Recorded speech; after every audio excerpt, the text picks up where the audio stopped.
Porque al que más se le da, más se le demanda. Es una frase muy bonita que la mayoría hemos escuchado, ¿lo recuerdan?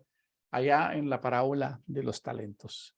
Hola amigos, una vez más por aquí hablando de Cristo, profundizando en las enseñanzas del manual de instrucciones. La palabra de Dios o las Sagradas Escrituras o Torá para los 5 libros tienen una misión específica y es presentar al hombre justo delante de Dios. ¿Pero para qué? Para presentarlo para que haga buenas obras. Necesitamos entender que todavía estamos en este mundo físico y es en este mundo físico donde estamos construyendo los ciudadanos del reino de los cielos. Pero el reino de los cielos también Jesús dijo que ya estaba acá. Y cuando él enseñó a orar, dijo, venga tu reino, hágase tu voluntad. La voluntad de Dios es buena, agradable y perfecta. La voluntad de Dios es nuestra santificación. La voluntad de Dios es que todas las almas lleguen nuevamente a Dios, al conocimiento de Dios. Estamos en un aprendizaje constante de la Escritura, investigando. Seguramente nos faltan elementos, por supuesto que sí. Es muy probable que el desconocer a profundidad la Escritura desde el original. Estamos trabajando en eso. Con todo esto, podamos nosotros llegar, si Dios nos regala los años de vida, seguramente vamos a profundizar más. Ustedes recuerdan que Job dijo, yo de oídas te había oído, pero ahora mis ojos te ven. Quiero decirles que nos hemos dejado seducir por el mensaje de Cristo y hemos asumido un desafío de ser aprendices perpetuos. Y posiblemente en algún momento tengamos que corregir o enmendar algo, y eso no nos preocupa, porque no tenemos el interés de defender la interpretación de una organización, de una comunidad, de un líder.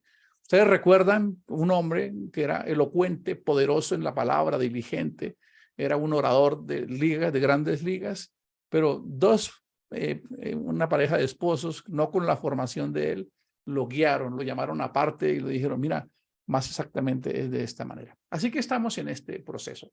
¿Qué pasa si yo saco un original de una copia y le saco otra copia y otra copia y otra copia y otra copia? Con el tiempo esa copia se hace difícil de leer, de entender, ¿verdad?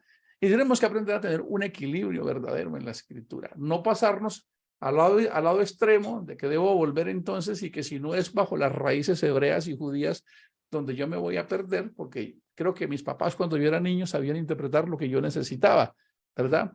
Y además cuando él mismo decide allá en la Torre de Babel hacer las lenguas, él lo expresa de toda tribu, de todo pueblo, de toda lengua y de toda nación. Por eso cuando en Hechos de los Apóstoles, en el capítulo 2, en el día de Pentecostés, cuando se hace esa misión poderosa de predicar el evangelio, cuando se dice que hablaban en lenguas, no es en lengua de tartamudos como una profecía que está en Isaías, que permite para respaldar la teoría del hablar en lenguas, lo que se llamaría glosolalia. No, el original dice en idiomas, les hablaron en idiomas audibles. ¿Por qué? Porque ese día de Pentecostés se congregaron personas de muchas naciones, de muchos judíos que ya se habían nacionalizado, dice del Ponto, de Capadocia, de Finicia, de España, de todo el mundo, y hablaban diferentes idiomas. Entonces necesitaba Dios que todos escucharan una lengua que realmente les enseñara el mensaje. Y así lo dice, ¿no son estos galileos? ¿Por qué entonces les oímos hablar en nuestro propio idioma las maravillas de Dios? Así que el hecho de no conocer esta profundidad está haciendo que hoy tengamos una fe superficial basada en la interpretación de la bendición. El joven rico fue uno de los primeros que empezó con esta creencia. El joven rico, cuando se encuentra con Jesús en la cultura judía, cuando alguien tenía bienes materiales y tenía cosas de abundancia, se consideraba que era la garantía de la bendición. Así que cuando habla con Jesús, él considera que no necesita de Jesús. Por eso él dice, todo esto yo lo he guardado desde mi niñez. Y hoy todavía, después de 2000 años, nosotros creemos que la bendición de Dios es tener cosas materiales. Bueno, hoy vamos a definir ya lo hemos venido repitiendo. Recuerden que Dios es un Dios amoroso. Él sabía que de los 10 leprosos solo uno iba a volver. Él pudo haber dicho, solo voy a sanar al que va a volver, pero él sanó a los 10. Él ya sabía que no iban a volver. Él le pregunta al que volvió para resignificar su fe, ¿dónde están los otros? ¿No eran 10 los sanados?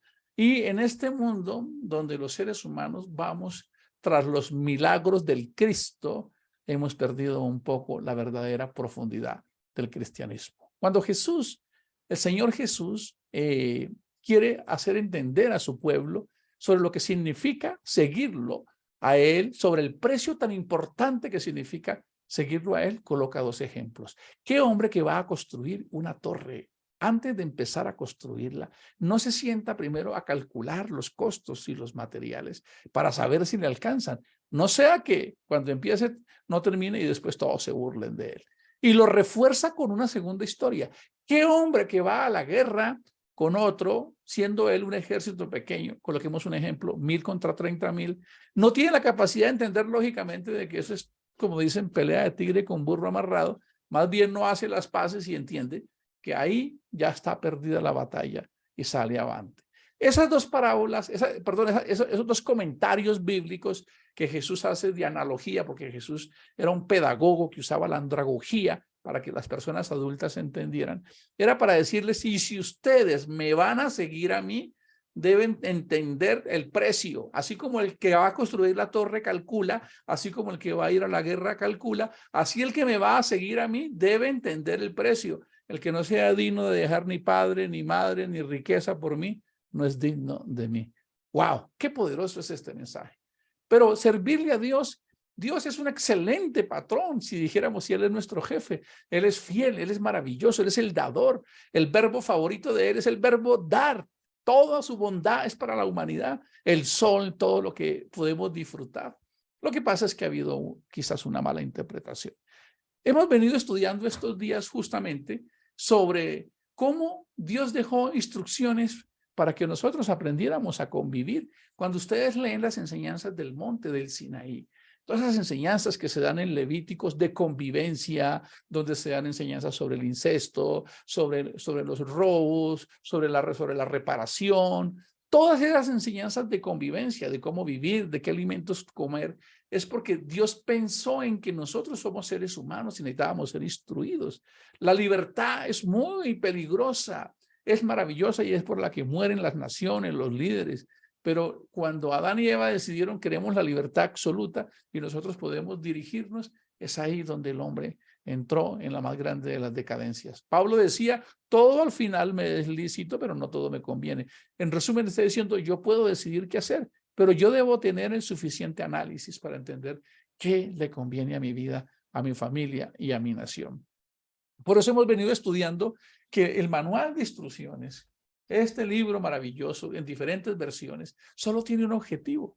Dice, la escritura es útil para enseñar, para redarguir, para exhortar, para preparar al hombre de Dios para que sea salvo, pero para que haga buenas obras. Eso no se ha hecho realmente.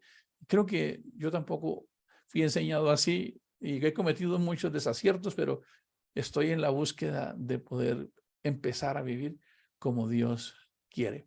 Entonces vimos las enseñanzas, cómo debe vivir el esposo con la esposa con el esposo, cómo lo debe tratar, cómo se debe relacionar, la función de cada uno. Ayer estuvimos mirando cómo los hijos con los padres se deben comportar.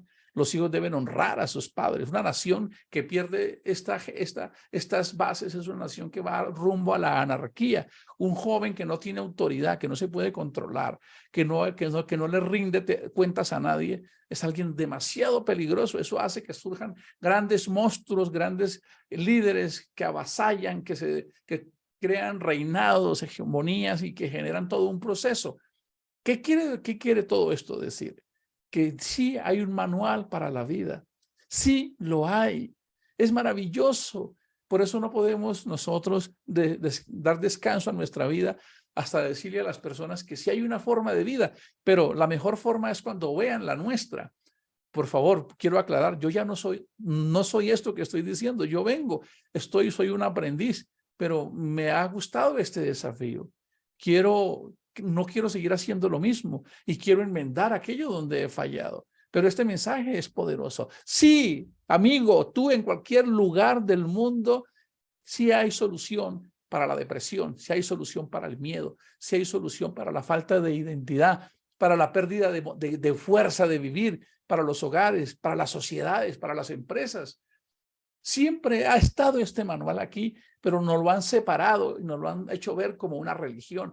Hemos respaldado mucho es que la vida secular y la vida espiritual no lo dividamos. Seamos de una pieza y empecemos a entender que todo lo que nosotros hacemos debe ser para agradar a Dios. Entonces vemos a los hijos, vemos allá en Efesios, desde el capítulo 5, los últimos versos, hablando de la relación de Cristo con la iglesia, cómo se relacionan los esposos, usando esa alegoría de que Cristo entregó su vida por la iglesia. Así el hombre debe tener la capacidad de amar a su esposa, de sustentarla, de amarla, y a ella le pide que respete a su marido. Es una sinfonía, es un manual de instrucciones. Ya vimos que los hijos deben respetar a los padres, pero a los padres les dice que debemos ser sabios, que debemos aprender a comunicar el lenguaje, la forma asertiva, la forma de dirigirlos, de no intervenir en los procesos para que ellos no sean, como lo leímos en alguna versión, para que no sean flacos, pusilánimes o resentidos, como dicen todas las versiones que he procurado comparar. En resumen, cada uno de nosotros es arquitecto y constructor de su mundo, de su contexto, de su familia. Tenemos los hijos que merecemos, tenemos el hogar que nos merecemos, la sociedad que nos merecemos, pero es porque no hemos entendido este mensaje. Aquel que es Emanuel quiso vivir 100% como humano, pero los predicadores queremos prepararnos para vivir 100% celestiales, y mientras tanto estamos dejando que este mundo se desangre y se pierda en el oscurantismo. Después vimos cómo se le dice a los empleados que pueden ser productivos, que deben hacer sus cosas para agradar a Dios. Alguien que es parte de una empresa que tiene un código rector superior al supervisor o a la ética normal de la empresa, es alguien que siempre va a ser productivo y va a rentar, pero también le da instrucciones a los empresarios, les dice ustedes, a los jefes, ustedes tienen una postura y deben utilizarla para hacer las cosas como lo haría Dios. ¿Qué libro tan extraordinario, tan maravilloso que nos dejó el maestro? Es decir, en la forma en que vivimos, reflejamos el carácter como ciudadanos del reino de los cielos. Yo quisiera que habláramos sobre la diligencia, sobre la capacidad que tenemos los seres humanos de hacer las cosas como responsables. Me encanta que cuando Dios coloca al hombre en el huerto de Edén, en ese mundo hermoso y maravilloso, Él no le dijo, ya todo está hecho, vayan a una hamaca y descansen. Él dijo, no, sojuzguen, administren, pónganle nombres a los animales. Había gestión, había avance, había hacienda. Y Dios sabe que hay una ley, que como se llama el tema de hoy, la ley de la vida, la ley de la causa y del efecto, de la causalidad. Nosotros somos responsables de la realidad de nuestra vida. Lo que nosotros estamos viviendo hoy, estamos cosechando lo que hemos sembrado durante todos los años. Es lo que su palabra enseña, ¿sí? Todo lo que el hombre sembrara, eso cosechará. Si nosotros nos dedicáramos a entender la Escritura de manera integral y no interpretada a conveniencia de los que quieren retener personas en sus lugares, como decía Juan Hus, es mejor herir a las personas con la verdad que matarlos con las mentiras. Un ejemplo es que, por ejemplo, no podemos predicarle a la iglesia las promesas de Deuteronomio 28, que eran bendición por fidelidad. ¿Lo recuerdan? Deuteronomio 28. Si tú fueres fiel y guardares todos mis mandamientos y mis estatutos, y no te apartares en pos de otros dioses, sino que cumplieres mi palabra, tu voluntad, entonces tú serás bendito. Bendito será tu campo, tu fruto, el hijo de tu del fruto de tu vientre, de tu esposa, los tus ganados. Es un condicionamiento de bendición para el pueblo de Israel. Pero en la parte inferior del capítulo 28, entonces hay otro verso que dice maldiciones de la desobediencia a Dios. Pero si tú no fueres fiel, entonces maldito serás. ¡Wow! ¡Qué terrible es esto! Si yo debo predicarle a la iglesia esto, tengo que predicarle la segunda parte. No puedo descuartizar, fraccionar la escritura para entender eso. Recuerden que cuando Cristo viene, Él hace una especie en el monte del Sinaí, una nueva constitución. Ustedes recuerdan que un fariseo le preguntó, ¿cuál es el primer mandamiento más importante de la ley? Que es una pregunta distinta a la de Marcos 12:28, donde dice, ¿cuál es el primer mandamiento de todos? En Mateo le preguntan cuál es el primer mandamiento de la ley. Y él le dice, amar a Dios y amar al prójimo sobre todas las cosas. Y él le dice, en estos dos se resume toda la escritura, la ley y los profetas. Porque el amor no daña a nadie. El amor todo lo soporta, todo lo entiende. Nos da un mensaje totalmente extraordinario para que la humanidad se sepa conducir. Y hoy la psiquiatría y la neurociencia se están promoviendo que el amor, pero eso ya estaba escrito hace más de 5.000 años en las escrituras para que nosotros aprendiéramos a vivir. Hoy entendemos que cuando Cristo muere en la cruz, Él abre una compuerta, un derroche de bendición y Él siempre ha estado presente. Por eso cuando ustedes leen Mateo, ustedes se encuentran ahí que dice el sol y la lluvia y el fruto y podemos colocar muchos más y los resultados serán para buenos y malos. En resumen, Dios dijo, ustedes pueden vivir como quieran acá. Yo les dejo un mundo para que ustedes construyan las ciudades que ustedes quieren construir, las familias que ustedes quieren construir, los hijos que ustedes quieren construir. Ustedes, como decía Nelson Mandela, tomando las palabras del poema Invictus, amos de nuestros destinos, capitanes de nuestras almas, pero él nos dejó un manual, el árbol de la vida, que como se lo dice a Josué, no te apartes de este libro, medita en él de día y de noche, o sea, utilízalo, no te apoyes en tu propia prudencia, porque entonces tendrás resultados, así lo dice, entonces harás prosperar tu camino y todo te saldrá bien. Vamos a continuar mañana y el viernes hasta concluir este tema. Es muy importante que el cristiano de hoy pueda tener claridad sobre que todavía estamos sometidos en un mundo físico con leyes y tenemos que entender para qué es la escritura. Los primeros 11 capítulos de la Biblia es la historia de la creación. Desde los capítulos 11 hasta los últimos libros de Génesis es la historia de la humanidad, cómo empieza a crecer la humanidad. Y después viene la historia del pueblo de Israel. Y después viene todo un propósito de Dios. Y cuando hay un propósito, Dios interviene. Pero en la vida vamos a tener desafíos que tenemos que enfrentar. En la vida nos suceden cosas por 3 circunstancias. Por omisión, porque no hacemos, porque dejamos de hacer, porque no estuvimos a la altura, no aclaramos, no corregimos, no enseñamos a nuestros hijos. No hicimos todo lo que teníamos que hacer. 2, porque nos equivocamos en nuestras decisiones. Nuestras decisiones nos traen malos resultados. Eso es inevitable, no lo vamos a poder. Muchas veces en el afán, muchas veces en la emocionalidad, muchas veces en la falta de conocimiento, tomamos decisiones en el día a día que nos afectan. Y tercera es el infortunio, como lo dice Eclesiastés, que mañana continuaremos ahí. Muchas veces caemos presos en la red, en el infortunio de la vida y nos suceden cosas de las cuales no nos podemos escapar. Quisiera pensar ¿qué pensó Dios en el momento cuando aquel hombre que era fiel a él, que le servía a Abel, es asesinado por su hermano? Pareciese como que si fuese un antagonismo, que serle fiel a Dios no tuviese recompensa.